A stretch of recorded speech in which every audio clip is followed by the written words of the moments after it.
계속해서 하나님의 질문 앞에 서다라는 주제를 가지고 하나님의 질문을 저희가 함께 그 앞에 서보는 시간들을 가지고 있습니다. 오늘 하나님의 질문 앞에 선 성경의 사람은 모세라는 사람입니다. 지금 모세의 상황이 어떤가? 이 모세의 상황은요, 원래는 이집트 왕자로 자랐지요. 그런데 살인죄를 저지르고 그리고 도망자 신세가 되어서 미디안 광야에서 40년을 보내고 난 그 후에 지금 모세의 모습입니다. 광야에서의 매일은 어땠을까요?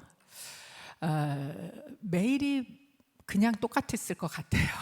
아침이면 또 양 끌고 나가 하늘 보고 풀 보고 또 저녁 해지면 또 끌고 들어오고 그 일에 맨날 반복이지 않습니까? 제가 보면 우리 주부들의 삶이요 그래요. 그냥 매일의 반복이에요. 가끔 목회자로서 저도 그런 걸 느낄 때가 있습니다. 우리는 날짜로 안 살고 요일로 산다. 며칠인지는 몰라. 무슨 요일인지만 알고 사는 그런 반복되는 일상을 사실 살아가고 있는 것 같아요. 아마 모세의 일상은 매일매일이 너무나 똑같은 특별할 것이 하나도 없는 그런 일상을 살고 있었을 겁니다. 그런데 어느 날 그 일상 속에서 그 일상이었던 광야 한가운데서 불타는 떨기나무에서 하나님을 만나는 날이 있었던 거죠.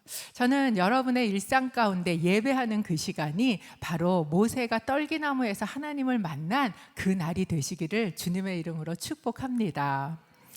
하나님의 음성을 들은 거죠. 하나님의 음성이 나한테 들린 거예요. 그런데 그 음성이 뭡니까? 너는 억압받고 있는 내 백성 이스라엘에게 가서 그들을 그 바로의 손에서 구원해서 해방시켜라 라는 하나님의 음성을 듣게 된 것입니다.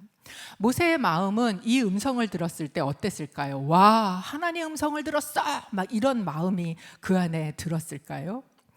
아마도 제가 생각할 때 모세는 이걸 들으면서 이런 생각이 들었을 것 같아요. 저라면 어쩌면 그랬을 것 같습니다. 나라, 민족, 비전, 그래. 한때도 나는 그런 것 때문에 가슴이 뛰었던 적이 있었어. 여기에서 그 나라, 그 민족이 어떤 나라고 어떤 민족이에요? 하나님의 나라고 하나님의 백성들 아닙니까? 그러니까 언젠가는 나도 그의 나라와 그의 의 이런 소리를 들으면 그래 막 가슴이 뜨거워지고 가슴이 뛰었던 그런 적이 나도 있었지. 그런데 그거는 그 젊은 날 혈기가 왕성했던 40대 때 일이지 지금은 아니야. 이런 생각이 먼저 모세 마음에 들었었던 것 같습니다. 그냥 그의 인생은 아마 생각할 때 그랬을 거예요. 나는 실패한 인생이야. 나는 실패해서 이제 처갓집 살이를 40년째 하고 있는데 여러분 남자가 보리 서말만 있어도 처갓집 살이는 안 한다며요. 그런데 40년째 내 양도 아닌 장인어른 양을 치면서 40년을 지금 살고 있는 겁니다. 옛날엔 많이 배웠죠. 그런데 많이 배운 게 맨날 양 끌고 나와서 풀이랑 양이랑 하늘만 쳐다보고 40년을 살아봐요. 있던 것도 다 잊어버립니다. 얼만큼 잊어버리느냐. 핸드폰 놓고 나와서 다시 들어가려고 그러면 집 비밀번호가 생각이 안 나. 그래서 몇 번 시도하다가 락이 걸리면 30분째 밖에 멍청이 서 있어야 되는 그런 정말 생각이 안 나. 왜 웃으세요? 그 나이에 공감하시면 안 되는데 제 나이쯤이면 모를까. 그게 사실 모세의 지금 상황인 것 같아요. 그러니까 하나님이 그 나라와 그 민족 네게 주는 하나님의 명령, 사명 이런 걸 들어도 하나도 가슴이 뛰지 않는 거예요. 그러니까 어떻게 합니까? 무려 하나님에게 내가 누군데요? 내가 누구간데 그러세요? 이거를 5번을 합니다. 그 5번 중에 한가운데 있는 하나님의 질문이 저희가 오늘 본 그 질문이에요. 5번을 뭐라고 변명하는 줄 아십니까? 첫 번째 변명 이겁니다. 3장 11절 저희가 좀 같이 읽어보겠습니다. 시작. 그러자 모세는 하나님께 제가 도대체 누구라고 바로에게 간다는 말씀입니까? 제가 이스라엘 백성들을 이집트에서 이끌어낸다는 말씀이십니까? 하고 말했습니다. 뭐라 그래요? 제가 도대체 누구라고? 아니, 내가 이집트에서 우리 백성을 끌어낸다고? 이렇게 지금 이야기를 하고 있는 거지요. 하나님, 사람 잘못 보셨어요. 저는 그런 능력 있는 사람 아니에요. 라고 이야기를 하는 겁니다. 그러니까 하나님께서 뭐라 그러세요? 아니야. 반드시 내가 너랑 함께 할 거야. 반드시 그들은 나와서 이 산에서 나를 예배하게 될 거야 라고 약속의 말씀을 주십니다. 그러면 아멘 이렇게 해야 되는데 모세가 어떻게 합니까? 또 핑계를 대요. 3장 13절 모세가 이렇게 이야기를 합니다. 3장 13절 같이 읽어보겠습니다. 모세는 하나님께 제가 이스라엘 백성들에게 가서 너희 조상의 하나님께서 나를 너희에게 보내셨다라고 할 때 그들이 그의 이름이 무엇이냐 하고 물으면 제가 뭐라고 해야 합니까? 라고 말했습니다. 모세가 얘기하는 거죠. 내가 100번 하나님 말씀대로 간다고 칩시다. 내가 가서 그들에게 물어볼 때 나한테 질문하면 내가 하나님을 이 떨기나무에서 만나긴 만났지만 만났으니까 내가 믿기는 믿겠지만 나 하나님에 대해서 아는 거 하나도 없는데요. 성경 공부한 것도 없고 난 지식도 없는데요. 그 사람들이 물어보면 내가 뭐라고 말해요? 라고 지금 핑계를 대고 있는 거예요. 그러니까 하나님께서 자신의 이름을 설명해 주셨어요. 하나님이요 사람을 만나서 자신의 이름을 이렇게 설명해 준 사람은 모세 이전에도 이후에도 없습니다. 나 여호와야. I am who I will be. 나는 앞으로 네가 경험하고 보게 될 그 하나님이야. 여러분 이 여호와라는 단어가 어디에서 가장 많이 나오는 줄 아세요? 창세기 1장에서부터 3장까지 제일 많이 나와요. 무슨 이야기입니까? 여호와는요 창조주 하나님을 우리에게 이야기하고 있어요. 없는 것을 있는 것처럼 부르시는 하나님, 전능하신 창조주 하나님이심을 하나님께서 지금 모세에게 이야기해주고 있다라는 거예요. 그 정도 알려줬으면 그냥 수긍을 해야 되는데 거기에다 또 핑계를 댑니다. 4장 1절 저희가 읽은 본문이죠. 함께 읽어보겠습니다. 4장 1절입니다. 시작. 모세가 대답했습니다. 그들이 만약 저를 믿지 않거나 제 말을 믿지 않고 여호와께서 당신에게 나타난 것이 아닙니다 라고 하면 어떻게 합니까? 그러면 여호와는 믿을 수 있겠지요. 그런데 여호와는 믿어도 나는 안 믿어주면 어떡합니까? 하나님이 나를 보냈다는 거 안 믿으면 어떻게 합니까? 라고 이야기를 합니다. 그러니까 하나님께서 그 자리에서 두 가지 그들이 절대로 부인할 수 없는 표적을 보여주십니다. 여러분 기적이 우리 가운데 임하면 믿음이 마구마구 샘솟듯 커질까요? 사실 보면 기적과 표적을 봐도요 우리의 믿음이 그렇게 커지지 않는구나라는 것을 알 수 있습니다. 그러니까 이제 모세가 그 다음에 또 핑계거리를 찾아요. 여기서 우리가 알 수 있는 것, 핑계거리는 찾자면 끝이 없다. 이걸 알 수 있는 거죠. 네 번째 뭐라고 이야기합니까? 4장 10절입니다. 함께 읽습니다. 모세가 여호와께 여호와여 저는 말을 잘하는 사람이 아닙니다. 예전에도 그랬고 주께서 주의 종에게 말씀하신 후에도 그렇습니다. 저는 말이 어눌하고 혀도 둔합니다 라고 말했습니다. 하나님이 저를 잘 모르시나 본데요 제가 말을 잘 못하거든요. 하나님 만나고 난 다음에 갑자기 말을 잘하게 됐느냐? 그렇지도 않거든요. 그런데 그 자리는 말을 잘해야 사람들을 이끌 수 있는 자리 아닙니까? 그러니까 저는 아니죠 라고 또 핑계를 대고 있는 것이죠. 그러니까 하나님 뭐라 그러세요? 내가 할 말 알려줄게. 이쯤 되면 진짜 하나님도 열 받으실 것 같은데 참으시고 또 그렇게 얘기를 해주세요. 그런데 또 핑계를 댑니다. 4장 13절입니다. 함께 읽어보겠습니다. 시작. 그러자 모세는 여호와여 간구합니다. 그 일을 할 만한 다른 사람을 보내십시오 라고 말했습니다. 이제 핑계댈 게 더 이상 없으니까 그 다음에 뭐라 그럽니까? 하나님 나 말고 딴 사람 보내세요 라고 이야기를 합니다. 이제 하나님께서 이 정도 되면 이제 안 참고 화를 내시죠. 하나님께서 진노하셨습니다. 여러분 이 모세의 태도를 보면 하나님의 일을 위해 부름을 받을 때 우리의 모습하고 어떻습니까? 너무 비슷하지 않습니까? 우리도 될 수 있는 한 핑계를 대고 사람 잘못 보셨어요. 저는 아닌데요. 라고 이야기하는 이 모세의 5번의 변명하고 우리는 별로 다르지 않습니다. 그 모세의 5번의 핑계, 5번의 변명 한가운데 하나님의 질문이 오늘 우리에게 하신 질문입니다. 4장 2절 저희가 좀 같이 읽어보겠습니다. 시작. 그러자 여호와께서 모세에게 내 손에 있는 것이 무엇이냐라고 말씀하셨습니다. 모세는 지팡이입니다 라고 대답했습니다. 모세에게 질문하십니다. 네 손에 있는 것이 무엇이냐? 하나님이 눈이 없으십니까? 하나님이 몰라서 지금 모세에게 네 손에 있는 게 그게 뭐냐? 이렇게 물어보시는 거겠어요? 아마 모세에게 상기시키고 계시는 것 같아요. 그가 쥐고 있는 것이 무엇인지 상기시키시는 것 같습니다. 모세의 손에는 지팡이가 하나 들려 있었습니다. 모세의 지팡이는 어떤 지팡이였을까요?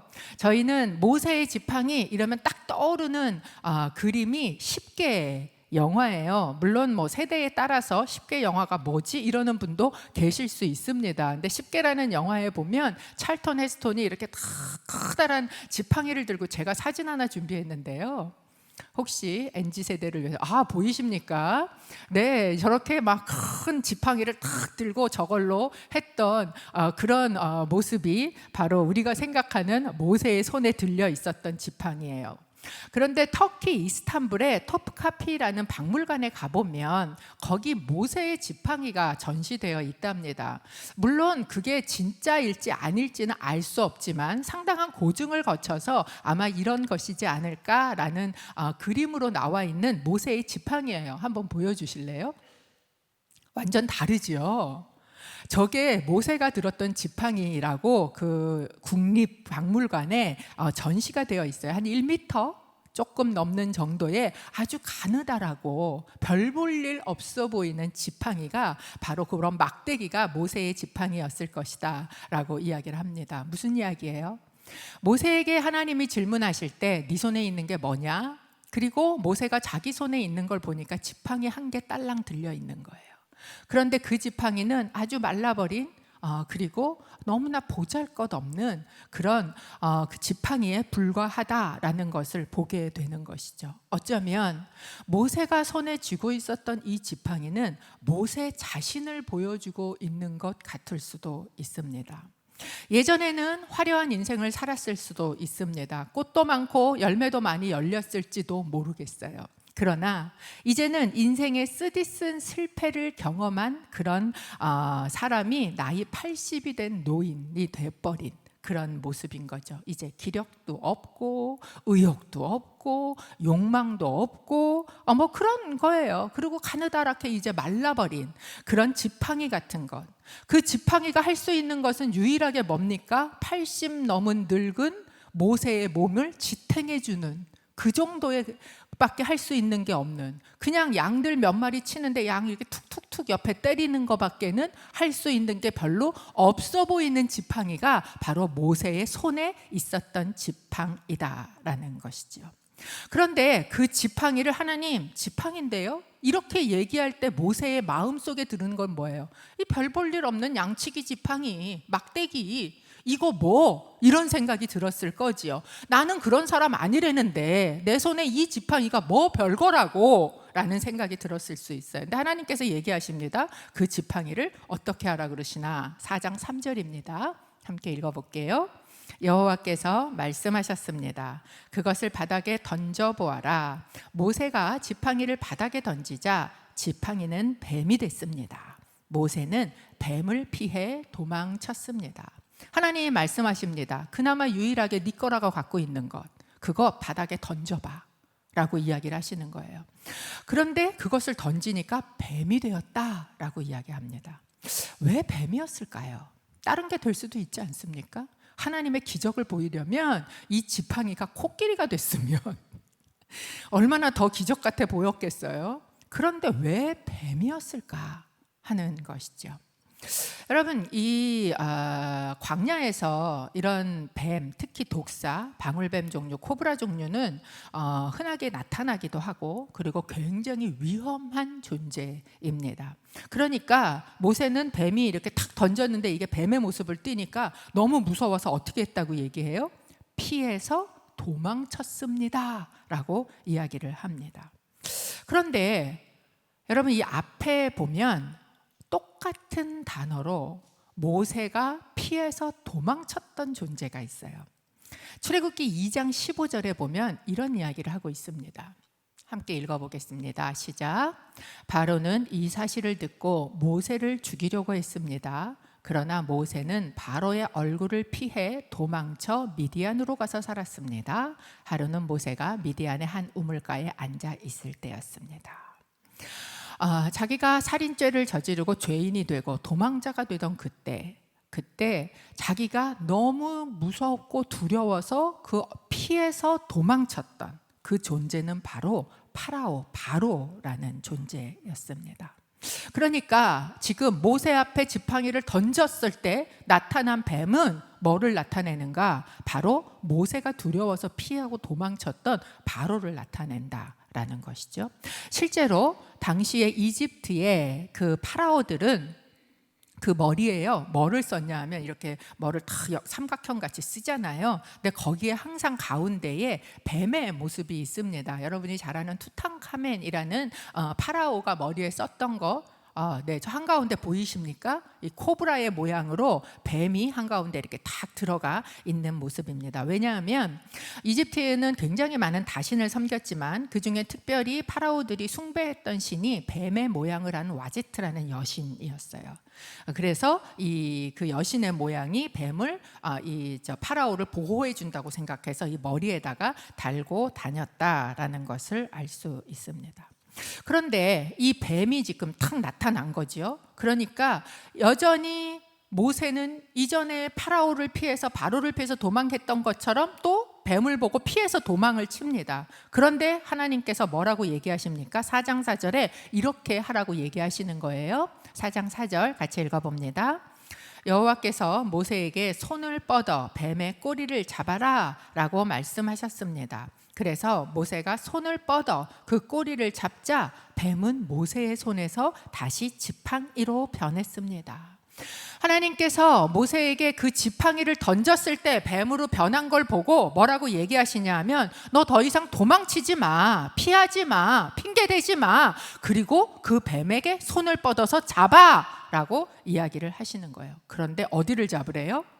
꼬리를 잡아 라고 이야기를 하시는 겁니다. 여러분, 뱀은요 절대 꼬리를 잡으면 안 됩니다. 파충류이기 때문에 자르고 도망도 가지만 독이 있을 경우는 머리가 와서 물기 때문에 항상 뱀은 뭐를 쳐야 돼요? 머리를 쳐야 되는 거예요. 그래서 창세기에서도 뱀에 대한 저주를 얘기할 때 뭐라고 얘기합니까? 뱀의 머리를 발로 밟는다라고 이야기하잖아요. 그러니까 모세는 자기가 광야 생활을 40년을 하면서 가지고 있었던 경험으로는 뱀은 잡으려면 어딜 잡아야 돼요? 머리를 잡아야 되는데 하나님께서 꼬리를 잡아라 라고 이야기를 하셨다는 거죠.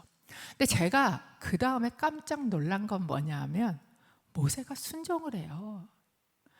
핑계는 그렇게 되면서 뺀질 거리면서 또 그 말에 순종을 한 거예요. 그래서 제가 이거구나. 하나님께서 쓰시는 사람은 어떤 사람인가? 뭐 입으로 툴툴툴툴 거릴지라도 뭐라고 할지라도 일단 뭐라고 얘기하면 내 경험을 내려놓고 순종해 볼 때 하나님의 일이 일어나는 거구나 라는 것을 보게 되는 것이죠. 여러분, 하나님의 음성을 들으시면 여러분의 생각과 여러분의 경험을 넘어서서 순종해 보시기를 바랍니다. 그럴 때 하나님의 일이 보이는 거예요. 내 삶에 하나님의 역사가 경험되는 거예요. 왜 나는 그런 거 없이 삽니까? 왜 나는 하나님의 일이 막 일어나는 그런 흥분과 그런 경험이 없이 삽니까? 맨날 내 생각대로만 하니까, 내 경험대로만 하니까. 여러분, 하나님께서는 우리를 한 사람 한 사람 지명하여 하나님의 사람으로 택하시고 부르셨어요. 하나님이 우리를 부르셨을 때에는 내가 구원을 받고 문제없이 잘 살다가 죽어서 천국 가는 것, 그것만 원하셨을까요? 아닙니다. 하나님이 우리의 삶에 원하신 건요, 그저 내가 문제없이 잘 살다가 천국 가는 그 이상의 것을 기대하셨다는 거예요. 우리를 통하여 하나님의 나라와 하나님의 뜻이 이루어질 것을 하나님은 기대하셨고 꿈꾸셨다라는 사실을 여러분 아십니까? 하나님은 꿈을 꾸시는데 우리는 그 꿈을 되도록 피해 다니려고 하고 살지는 않습니까? 하나님은 우리에게 기대를 하고 계셔요. 왜? 우리는 하나님 앞에와 그의 나라에 사명을 가진 존재들이기 때문에 그렇습니다. 그런데 어떻게 합니까? 맨날 핑계대요. 맨날 변명해요. 하나님, 난 아니에요. 난 아니에요. 우리가 이제 연말이 되면 사실 사역을 놓고 이제 목사님들 이렇게 말씀하시잖아요. 제가 예전에 우리 교회 아니에요. 예전에 있던 교회에서 어떤 분이 연말이 되면 되도록이면 목사하고 눈을 마주치면 안 된다. 첫 번째, 두 번째, 눈에 안 띄게 교회 벽을 타고 다녀라. 이렇게 얘기하신 분이 생각이 납니다. 우리는 그런 이야기를 들으면 이제 뭘로 전환이 되냐면 모세 모드로 전환이 돼요. 그래갖고 난 아닌데요. 나는 못하는데요. 나 말고 딴 사람 시키세요. 있잖아요. 거기 누구도 있고 누구도 있고 누구도 있고. 그래서 그 사람들은 되는데 왜 당신은 안 됩니까? 이렇게 말하고 싶지만 차마 목사로서 말은 못하고 그럴 때가 우리 안에 있지 않습니까? 여러분, 그런데 우리에게 하나님께서 질문하시는 건 이거예요. 그러면 네가 아니라고 생각하냐? 그럼 네 손에 있는 게 뭐냐? 라고 질문하시는 거죠. 그리고 네 손에 있는 그 정말 네가 아무것도 아니라고 생각하는 그 막대기 같은 너 자신, 그저 말라 비틀어진 그 아무 쓸모 별로 없는 것 같은 그 너 자신, 그 자신을 한번 던져봐 라고 하나님께서 이야기하고 계시는 거예요. 여러분, 자신을 던진다는 것은 이 막대기를 던진다는 것은 무엇을 의미하는 것일까요? 이 막대기를 던진다는 건요, 그걸 붙잡고서라도 내가 꼿꼿이 서려고 하는 그런 나의 경험과 나의 의지를 내려놓는 것을 의미합니다. 그것이 자신을 내려놓는 거예요. 모세처럼 우리는 핑계 댈 수 있습니다. 하나님, 난 아닌데 내가 누구라고 그러세요? 사람 잘못 보셨어요 라고 이야기할 때 하나님 우리에게 명령하시는 거예요. 네 손에 있는 거, 그 지팡이 던져. 그거 붙들고 서려고 하지 말고 던져봐라 라고 하나님 이야기하시는 것이죠. 그러면 네가 진짜 두려워하는 게 뭔지 알게 돼. 나를 던져보지 않으면 내가 진짜 두려워하는 게 뭔지 모릅니다. 그런데 그 두려워하던 게 던지면 나타나요. 그리고 하나님께서 얘기하시는 거죠. 그걸 더 이상 피하지도 말고 그걸 더 이상 도망가지도 말고 한번 그 앞에 내 말에 순종해서 잡아봐. 그러면 하나님 나라의 일이 네 삶 가운데 일어나게 될 거야 라고 이야기하신다는 거죠. 하나님의 표적을 보여주신다라는 겁니다. 여러분의 삶의 그 순종으로 하나님의 표적이 나타나는 삶이 되시기를 예수님의 이름으로 축복합니다. 하나님께서 이 표적에 이어서 두 번째 표적을 보여주시는데요, 4장 6절에서 7절입니다. 4장 6절에서 7절 함께 읽지요. 또 여호와께서 모세에게 내 손을 품에 넣어보아라 라고 말씀하셨습니다. 그래서 모세는 손을 품에 넣었다가 빼어보았습니다. 모세의 손이 나병에 걸려 눈처럼 하얗게 됐습니다. 여호와께서 이제 손을 다시 품에 넣어보아라 라고 말씀하셨습니다. 그래서 모세가 손을 다시 품에 넣었다가 빼어보니 다른 부위의 피부처럼 원래대로 돌아왔습니다. 첫 번째 표적은 손에 있는 지팡이였다면 두 번째 표적은 손 자체입니다. 여러분, 인간의 손이라는 게 얼마나 위대한 건 줄 아십니까? 많은 인류학자들이요, 인간이 문명을 이룰 수 있었던 것, 동물하고 다른 가장 큰 이 문명의 원인은 직립보행이라고 이야기를 합니다. 인간은 직립보행을 함으로써 뭐가 자유로워졌어요? 손이 자유로워진 거예요. 그렇기 때문에 이 손이라는 것은 이 손을 가지고 모든 어떤 것을 행할 수 있는 인간의 모든 작업을 가능케 하는 원동력이 바로 이 손이라는 것이에요. 그렇기 때문에 인간의 모든 것 중에 이 손이요 굉장히 뇌하고 직결되어 있다는 사실을 아십니까? 손은요, 눈이 보지 못하는 사람들에게 때로는 눈의 역할을 합니다. 손은요, 말을 하지 못하는 사람에게는 때로는 입의 역할을 해요. 그렇기 때문에 이 손은 인간의 문명을, 인간의 모든 계획을 가능케 하는 그 힘이 바로 이 손에 있다라는 것을 알 수 있습니다. 그런데 하나님께서 그 손을 어떻게 하래요? 품에다가 넣어봐라 라고 말씀하신 거예요. 그래서 품에 넣었다가 딱 꺼냈더니 손이 어떻게 됐답니까? 손이 문둥병이 걸려서 하얗게 되었다라고 이야기를 합니다. 당시의 문둥병은 굉장히 불치의 병으로 생각을 했고 하나님의 저주라고 생각을 했습니다. 처음에는 진물이 나요. 진물이 나다가 딱지가 않습니다. 그리고 이 딱지가 났던 손이 점점 더 심해지면 나중에 그게 하얗게 곰팡이 핀 것처럼 되면서 제일 먼저 어디부터 떨어져 나가요? 끝부터 떨어져 나가요. 그래서 이제 영화나 이런 데 보면 이 문둥병자들이 손을 이렇게 뭘로 둘둘둘둘 말고 있는 것들 많이 보셨어요? 다른 데보다 가장 먼저 이 손끝이 떨어져 나간단 말이죠. 이 손이 문둥병이 걸려서 하얗게 되었다는 건 지금 막 시작되었다는 게 아니에요. 이제 손이 떨어져 나갈 상황이 되었다라는 것을 보여주고 있는 것입니다. 그런데 그 손을 다시 품에 넣어봐라 라고 했더니 꺼내니까 어떻게 됐어요? 깨끗하게 되었다라고 이야기를 하고 있습니다. 여러분, 손은요, 내가 하고자 하는 일의 계획을 의미합니다. 그리고 그것은 내가 할 수 있는 일인 것 같은 생각을 가지게 하는 일들이 바로 이 손이에요. 그렇기 때문에 이 손을 넣었는데 문둥병이 되었다라는 이야기는 무엇입니까? 내가 계획을 했을지라도, 내가 뭔가를 할 수 있을 것 같았을지라도 하나님께서 하지 못하게 하시면 할 수 없다는 거예요.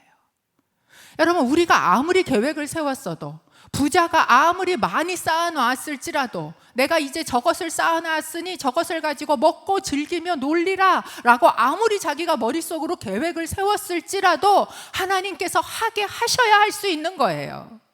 우리의 계획은요, 하나님이 허락하시는 만큼밖에 되지 않는다는 겁니다. 지금 손의 표적을 보여주시는 것은 무엇이에요? 모세야, 네가 생각할 땐 네가 이제 여기서 이렇게 살다가 그냥 그렇게 살다 평안하게 죽지 뭐, 지금 와서 뭐 어려운 일 시작하겠어 라고 네가 계획을 세우냐? 네 계획도 어디 아래 있다는 거예요? 하나님의 주권 아래 있다라는 것을 이야기해주고 계시는 것이죠. 여러분, 하나님이 하게 하시면요, 문둥병자 같은 손이었을지라도 할 수 있어요. 하나님이 막으시면요, 아무리 팔팔한 손이었던 것 같을지라도 아무것도 할 수 없게 된다는 것을 주님 안에서 고백하게 되시기를 바랍니다. 모세에게 이 표적을 보여주셨다라는 거예요. 어떤 하나님? 전능하신 하나님. 전능하신 하나님. 그 고백을 이 모세를 통해서 하게 하시는 거죠. 내 손에 있는 것이 무엇이냐? 이 동일한 질문을 예수님께서도 한번 하셨어요. 예수님께서 갈릴리에서 이제 말씀을 막 전하고 있는데 사람들이 너무너무 많이 밀려 나오는 거죠. 그러니까 그 사람들에게 말씀을 가르쳐 주기 시작하니까 하나씩 둘씩 더 모이기 시작해서 무려 5,000명의 사람이 모였습니다. 해는 졌고 사람들은 하루 종일 쫄쫄 굶었고 그 사람들에게 뭔가를 먹여야 되겠으니까 예수님이 제자들에게 얘기했습니다. 이 사람들에게 뭘 먹여야 되겠는데, 그랬더니 제자들 얘기는 뭐예요? 돈 200데나리온 갖고 어림도 없어요. 돈도 없지만요, 이 근처에 살 곳도 없어요. 뭐 파는 데라도 있어야 뭘 하지요 라는 것이 제자들의 이야기였습니다. 그때 예수님께서 하신 질문이 이거예요. 마가복음 6장 38절입니다. 함께 읽어보겠습니다. 예수께서 물으셨습니다. 빵이 얼마나 있느냐? 가서 알아보라. 그들이 알아보고 말했습니다. 빵 5개와 물고기 2마리가 있습니다. 예수님의 질문은 이거예요. 너희가 가진 게 뭐냐? 이렇게 질문하셨어요. 그리고 알아보니까 빵 5개와 물고기 2마리가 있습니다 라고 이야기합니다. 그런데 이 소년의 도시락이었던 빵 5개와 물고기 2마리를 들고 와서 예수님에게 이것을 평가해서 말했던 사람이 있어요. 제자들 중에 안드레라는 사람이 다른 성경에 보면 이렇게 얘기를 합니다. 요한복음 6장 9절에 안드레는 이런 이야기를 합니다. 한번 자막 보시면서 같이 읽어보죠. 여기 한 소년이 보리빵 5개와 물고기 2마리를 가지고 있습니다. 그러나 이렇게 많은 사람들에게 그게 얼마나 소용이 있겠습니까? 안드레는 이 소년의 오병이어를 받아들고 예수님에게 오면서 아마 그걸 쳐다보면서 혀를 찼을 거예요. 쯔쯔쯔쯔. 이까짓 게 무슨 소용이 있겠어? 사람은 지금 5천 명인데 이까짓 게 간에 기별이나 가겠어? 아무 소용도 없는 거, 쓸데기 없는 거 이러면서 그걸 들고 막 왔을 거예요. 오병이어는요, 안드레 손에서 얼마나 비참했을까요? 침을 튀겨가면서 쓸데기 없는 거 이러면서 들고 올 때 그 오병이어의 마음은 진짜 비참했을 것 같습니다. 그런데 여러분, 그것이 예수님 손에 들려지니까 예수님은 그걸 들고 뭘 하세요? 감사하세요. 하나님 감사합니다. 아마 그 예수님 손에 들려졌을 때 이 오병이어가 치유가 일어났을 것 같아요. 그렇구나, 내가 감사한 존재로구나. 여러분, 여러분의 손에는 무엇이 있습니까?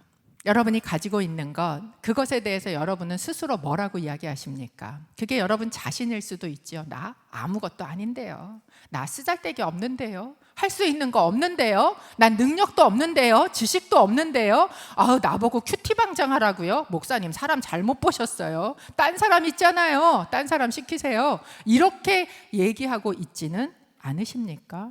아니면 여러분의 손에 들고 있는 그것이 여러분의 자녀는 아니십니까? 며칠 있으면 이제 다음 주에 저희가 수능 시험을 봅니다. 그러면 우리 자녀들이 아마 수능 성적을 갖고 오겠지요. 그런데 만약에 우리 중에 그 수능 성적을 이렇게 들고 안드레와 같은 분이 계시지 않을까요? 이까짓 게 무슨 소용이 있겠나이까? 하나님, 이게 대학 가는데 아무 소용이나 있겠습니까? 이렇게 얘기하실 분은 계시지 않습니까? 그런데 여러분, 그것이요, 내 손에 있으면 모세의 지팡이지만 하나님 손에 있으면 달라져요. 내 손에 있으면 소년 혼자 먹고 죽을 그런 양이지만 예수 그리스도 손에 달리면요 5천 명을 먹일 수 있는 것입니다. 그러니까 내가 제한하면 안 돼요. 나는 하나님이 만드셨고 하나님이 택하셨고 하나님이 부르셨고 하나님께서 사용하시는 존재예요. 그러니까 내가 제한하시지 않게 되시기를 바랍니다. 모세는요, 하나님께 여러 핑계를 대고 변명했지만 하나님의 말씀에 순종하며 그걸 던졌어요. 그리고 다시 잡았어요. 그러고 난 다음에 그 지팡이는 무슨 지팡이가 됐는 줄 아세요? 출애굽기 4장 20절 이렇게 이야기를 합니다. 출애굽기 4장 20절 함께 읽어보겠습니다. 그래서 모세는 아내와 아들들을 나귀에 태우고 이집트를 향해 길을 떠났습니다. 모세의 손에는 하나님의 지팡이가 들려 있었습니다. 모세가 들고 있었던 그 조그맣고 정말 아무 보잘것없는 그 지팡이는 이제 모세가 그 이집트를 향해 떠나 하나님의 그 주신 사명에 순종하고 갈 때에는 무슨 지팡이가 되어 있어요? 하나님의 지팡이. 이 하나님의 지팡이가요, 마테하 엘로힘이라는 말이에요. 뭐냐 하면 엘로힘은요, 전능하신 하나님을 이야기합니다. 전능하신 하나님의 지팡이를 지금 누가 쥐고 있는 거예요?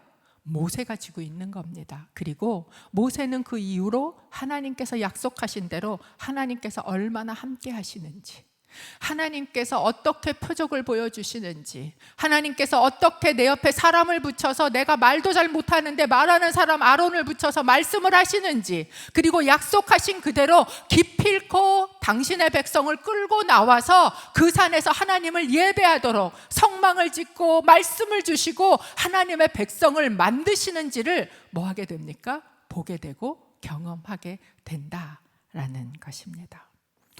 여러분, 우리는 모세의 지팡이 같은 존재일 수 있습니다. 아까 말씀드린 것처럼 정말 내가 뭘 하겠나 이런 생각이요, 하루에도 12번씩 들어요. 아까 그 비밀번호 생각 안 난 거 그거 제 얘기거든요. 결국은 우리 남편한테 전화해갖고 물어봐갖고 들어갔어요, 제가. 그러니까 이게 그러고 나면요, 진짜 내가 뭐를 하겠나 이런 생각이 든단 말이죠. 사실 지난 금요일에 저희 무릎선교팀이 저기 양지에 있는 그 그 선교센터에 가고 저희가 함께 기도하고, 그리고 그곳에 있는 하영조 목사님 기념관에 가고, 그리고 또 거기서 그 하 목사님의 영상도 저희가 같이 보는 시간을 가졌습니다. 하영조 목사님께서 그런 이야기를 하시더라고요. 아프면 나만큼 아파? 그러시면서 주님이라다 죽고 싶지 않냐고. 교회에서 주님 일하다 거기서 쓰러지고 싶지 않냐고 그러시면서 그렇게 그곳에서 마지막까지 쓰러지신 분이 하용조 목사님이셨죠. 제가 막 우니까 내 옆에 계신 어느 자매님이 막 휴지를 뚫뚫해갖고 저 손에 이렇게 쥐어주셨어요. 그래서 저도 그걸 이렇게 닦으면서 맞아, 그렇지. 그랬는데 이 말씀을 준비하던 지난 월요일, 화요일 제가 감기가 온 건지 이게 휴유증이 그런 건지 너무 많이 아픈 거예요. 허리도 막 온데도 다 아픈데 거기다 머리까지 아프니까 이게 뭘 하나 쓸 수가 없어요, 이거를. 그래서 이제 너무 힘이 드니까 일어나 앉아갖고요. 제가 엉엉 울었어요. 우리 남편이 놀래가지고 왜 그러냐고. 나 너무 아파. 그러면서 제가 막 엉엉 울었어요. 그러면서 다시 이 모세가 제 안에 올라와요. 그러면서 하나님, 이제 내가 뭘 하겠어요. 이거를 내가 이루고 가야 돼요. 그랬는데 그 하목사님 음성이 제 귀에 다시 들리는 거예요.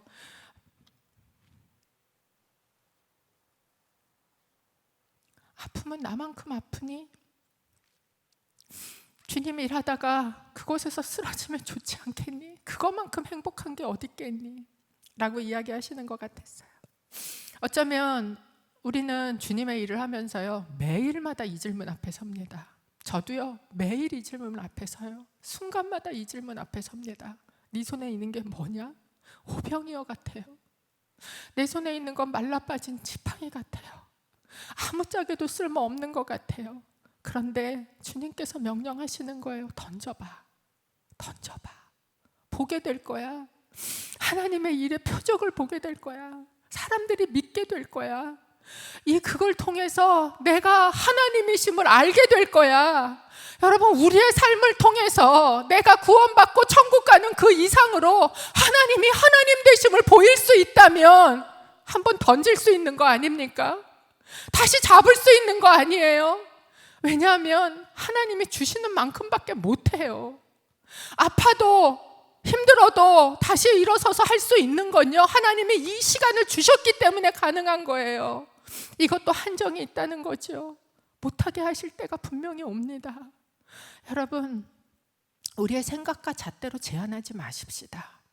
하나님은 우리를 향해서 기대하세요. 꿈꾸세요. 하시고 싶은 거 있어요. 사람으로 하여금 믿게 하는 그 당신의 백성들을 구해내는, 생명으로 인도하는, 이제 저희가 크리스마스 포유 하잖아요. 여러분, 지금은 전도하기 너무 힘든 때예요.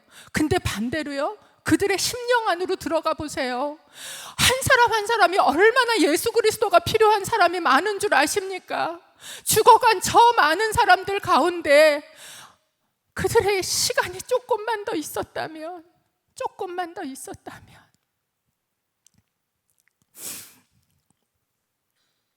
제 남동생이 10여 년 전에 하나님 나라에 갔어요. 교통사고로.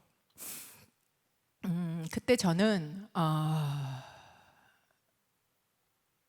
남동생 장례를 치르고 굉장히 오랫동안 하나님 앞에만 앉으면 제 안에 드는 질문이 있었습니다.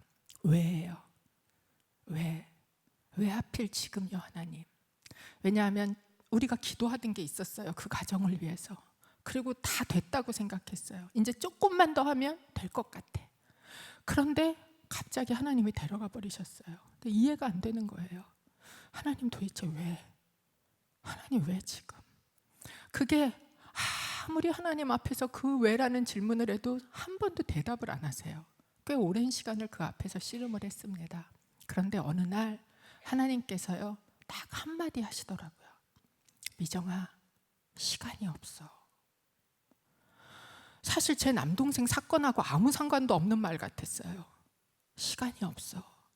그런데 도대체 그 말씀이 제가 들었는데요, 그냥 왜라는 질문을 제가 집어넣었어요.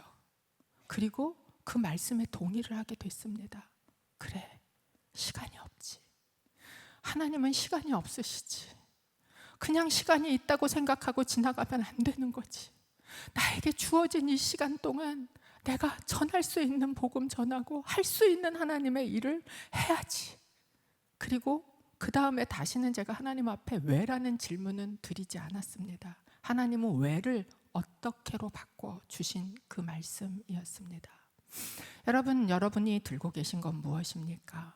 하나님께서 질문하시는 네 손에 있는 게 뭐냐라고 질문하실 때 그게 지팡이처럼 아주 보잘것없는 내 자신이든 나에게 주어진 오늘 하루의 시간이든 아니면 내가 생각할 때 아무 쓰잘데기 없는 것 같은 어떤 당신의 것이든 아니면 여러분의 자녀이든 그것을 하나님 앞에 던질 수 있으시기를 바랍니다. 두려워하지 말고 다시 붙잡으시기를 바랍니다. 하나님의 손에 잡히면 하나님의 역사가 일어납니다. 하나님의 역사가 여러분의 삶에 가득하기를 축복합니다. 함께 기도하기를 원합니다. 하나님,